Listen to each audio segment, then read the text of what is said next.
Oh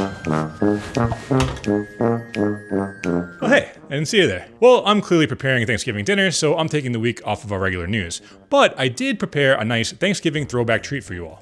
As we give thanks for food, a couple classic stat videos come to mind. We used to produce a series called Boardrooms. It was really fun, and it was hosted by my good friend and former stat colleague, Megan Thielking. Have you ever wondered why your stomach doesn't eat itself? Or why sometimes it feels like you just can't stop eating? Let Megan explain. But first, if you'd like the answers to more burning health and medicine questions, we'd be really thankful if you'd like and subscribe. It's a little click, but it helps us out a lot. Gobble gobble.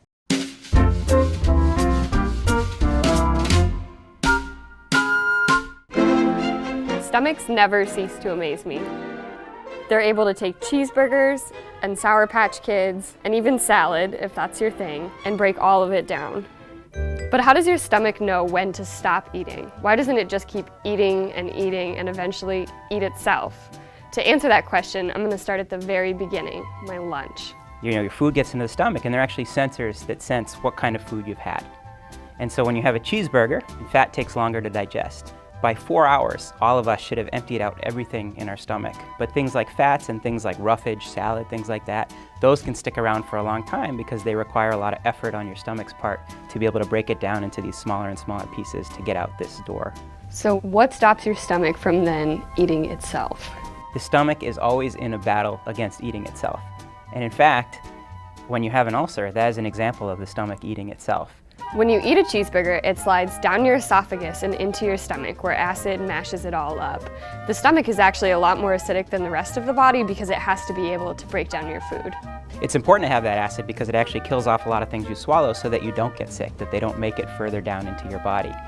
But there's a downside to that. That acid in your stomach could really cause damage to your cells. So your stomach has a very, very special way of regulating that, and that's with mucus. Mucus covers the whole gastrointestinal tract, from the esophagus to the very end of the line.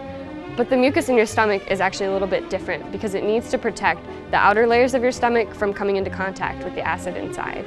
And so there's this lining of mucus that's filled with this neutralizing agent so that the acid and then the cells lining your stomach don't really get in contact with each other. The whole time you were talking, I was wondering if mucus was just sliding down my throat. Probably is. And I think you need to learn to love your mucus. Yeah, it's like a friend. It is a friend. Friendly it's an important mucus. friend. So thanks to our old pal mucus, our stomachs usually don't cannibalize themselves. But I had one last question. What about the very source of my cheeseburger?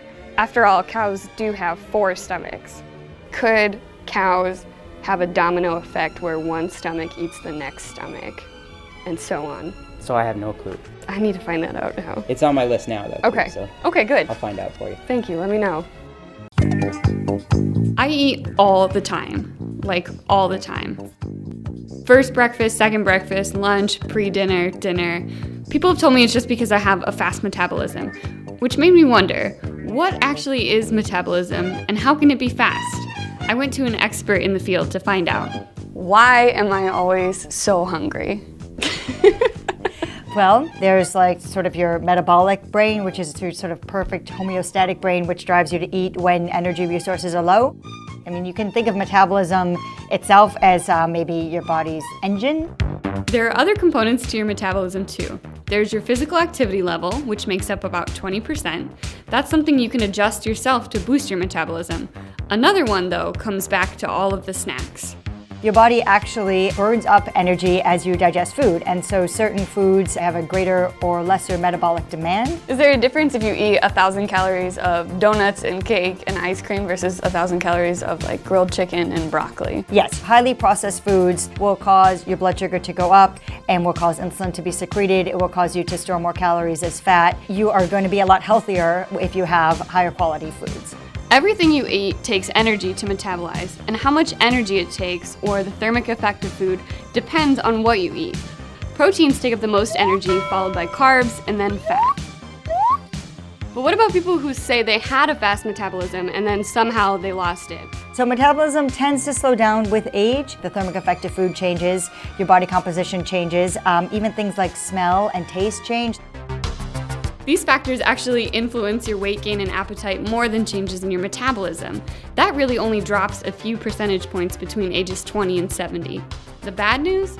Losing weight actually slows down your metabolism, and there's not really anything you can do about it.